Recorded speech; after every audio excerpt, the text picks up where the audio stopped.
Shalom! Boharto! Magandang buhay mga tao! Welcome again sa aking YouTube channel. So for today's video ay for the lahad na naman ng person. Samahan niyo ako na dumuti sa therapy center kung nasa saan ang aking alaga. Ayun na, for the lahad ng person at kailangan natin magmadali ng kaunti kasi nakikita nyo naman ang ating kalangitan ay nagbabadya ang hindi magandang panahon. So kailangan ay makarating tayo doon kaagad at nang hindi ako abutan ng ulan. So hindi naman nagtagal ay nakarating na ako dito sa therapy center kung nasa saan yung aking alaga. So, mabilis naman akong lumahad, kaya kagabi nga, pag uwi ko ay malakas ang ulan, kaya medyo hindi maganda ang timpla ng aking katawan. Tapos, pagising ko ay nakapagkapilan din ako, hindi nga din ako nakakain ng almusal. So, dito na lang din ako kakain sa therapy center, sabay na lang kami ni Lolo. So, pagdating dito ay umakyat na rin ako kaagad. Kung makikita nyo ay wala pang ganon tao kasi maaga ako ng kaunti.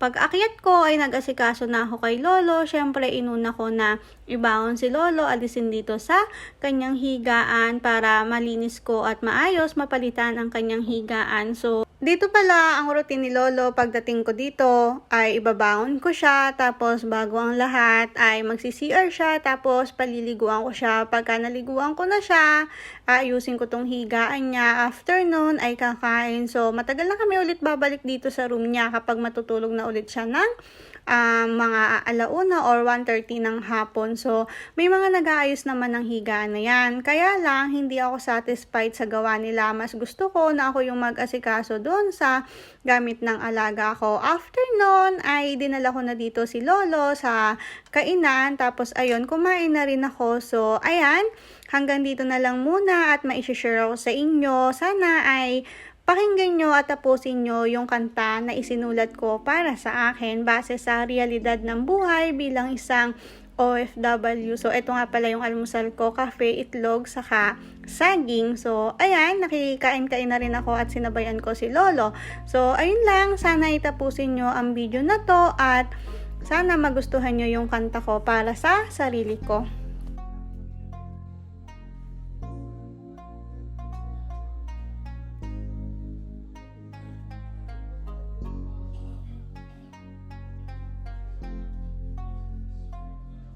Ako nga pala si May, kung tawagin ay Inday. Nandito sa bansa na di ko kinalakihan, nangamuan upang mapunan ang buhay na salat.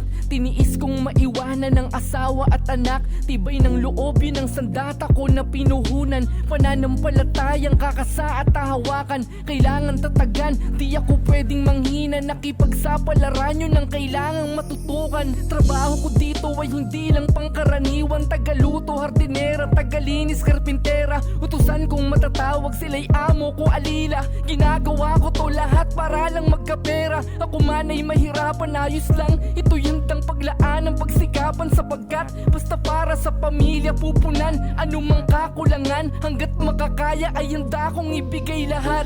Mahirap man ang buhay, hindi iindahin.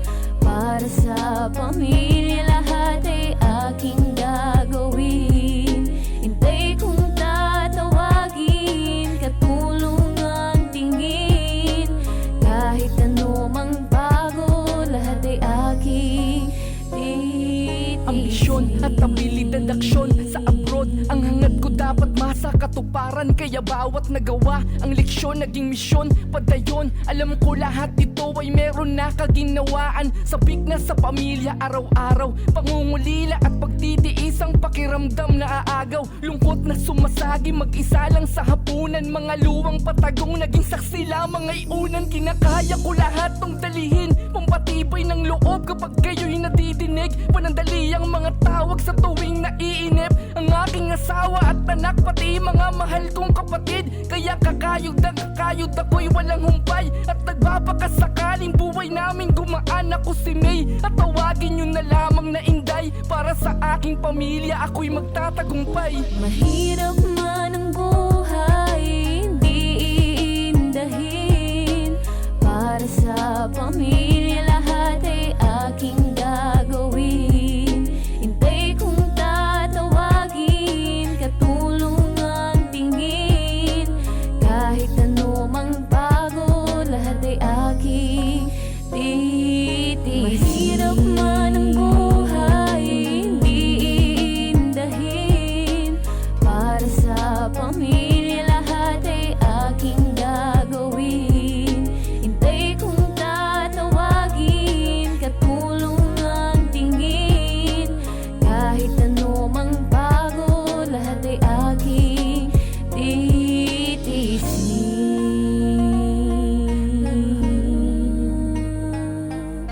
So, ayun mga tao, ipinarinig ko sa inyo yung sinulat kong kanta para sa akin. Tapos, syempre, naghanap ako ng pwedeng kumantain. Kasi lagi nga ako nakaka-copyright dito sa YouTube. So, ayun, back to realidad tayo ng aking trabaho. Pagkatapos kumain, ay kinuha si Lolo sa pag-exercise. Nakita nyo naman, yung mga matatanda doon sa baba ay mga busy sila dito sa therapy center or sa rehabilitation na tinatawag nila. Ay maganda yung mga pag-a-assist nila dito. Asikasuhin ka, kaya lang pag wala kang personal na caregiver ay syempre mag-iintay ka ng oras na para sa'yo kasi syempre isa-isa lang yung pag-a-assist nila. So, after nun ay bumalik kami dun sa taas ni Lolo para kumain ng lunch. Tapos, inihiga ko siya and then umuwi ako, naglakad lang ako and ayan, bumalik pa nga ako ng kaunti dun sa bahay kasi naiwanan ko yung baon kong kape. Kaya lang ngayon ay paglabas ko nga para mag-abang na ng bus kasi umuulan, kailangan kong mag-bus ngayon kasi baka biglang bumuhos yung sobrang lakas ng ulan kasi nakita ko sa kalangitan ay masyadong malawak ang kadiliman. Ilang minuto lang naman ay dumating na yung bus na to. So, ayun, mabilis lang naman pag nahabas kasi ang pinaka-last station ay itong pinaka-terminal dun sa therapy center. Kaya isang sakay lang ako. Tas ilang minutes lang din kasi malapit na lang din naman talaga ako. Kaya tiis-tiis na lang muna. So, habang ako'y nagbabiyahe, kausap ko nga pala yung aking asawa. So, transition yan. Charot lang. So, hindi, ayan. Ang bilis ng biyahe ko, diba? Pagka bukas ng pintuan, baba agad. Nandito na ako sa therapy center. Tapos noon ay umakyat na rin naman ako kaagad para puntahan si Lolo. And medyo maaga ng kaunti. Tulog pa siya. And nag-intay-intay lang ako dito ng kaunti sa labas. After noon, nagising na din si Lolo.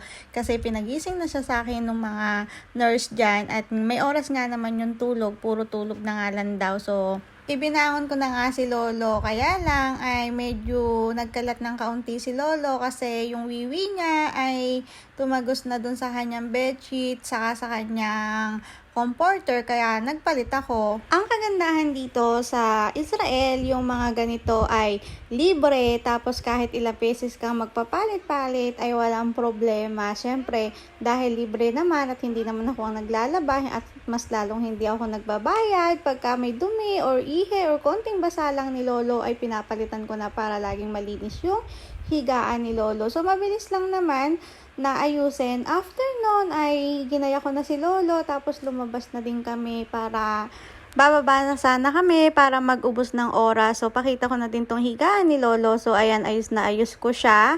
Paglabas nga namin ay yung mga bakal na yan ay sinadya yan na dyan para maging gabay sa paglalakad ng mga matatanda. At si Lolo nga ay naglakad ng kaunti at nagtayo-tayo siya para mabend yung kanyang tuhod. After nun ay bumaba na kami dito sa lobby para naman magkape. So, meron pa kaming natirang tinapay kahapon. Kaya yun na lang yung kakainin namin. So, ayun na nga. At dito na mauubos yung oras namin ni Lolo hanggang sa dumating yung anak niya. So, ito yung kape na binalikan ko dun sa bahay kanina kasi nga nagbabaon ako ng kape. At ang mahal ng kape dito ako si convert ako, kaya hindi ako bumibili, ang mahal kasi. So, ayun, dito naman sa mga tinapay na binibili ay libre naman. So, ganito pala yung mga matatanda dito kapag kahapon, yung oras ng dalaw ay dumadating yung mga pamilya, tapos may oras lang kasi yan. Eto si Lola na yan ay marunong siyang mag-English. Tinatanong niya kung okay daw ba ako dun sa pamilya at kung hindi daw ay pwede kong lumipat sa kanya. After nun ay inakyat ko na si Lolo para naman sa dinner niya. So ito yung dinner niya, syempre salad na laging hindi mawawala ayon. Tapos ayon, meron siyang soup and may gibi na siya or cheese. And after 30 minutes ay hiniga ko na ulit si Lolo para matulog, and ako naman ay uuwi na. So, for the lakad na naman ang person. So, medyo malamig. Nakikita nyo ba yung mata ko ay nangungusap at naluluha-luha ako kasi nasa adjustment pa ako ng pag-a-adjust galing sa bakasyon. So, mabuti na lang at tila na yung ulan paglabas ko, pero makikita nyo naman na malakas talaga yung naging ulan, kaya naman ang Inday ay nagmamabilis para sa makauwi ka agad. So, hanggang dito na lang, isang mapagpala at magandang araw sa ating lahat. Sana'y subaybayan nyo pa yung kwento ko dito bilang isang OFW. Bye! Lihitraot! Thank you for watching!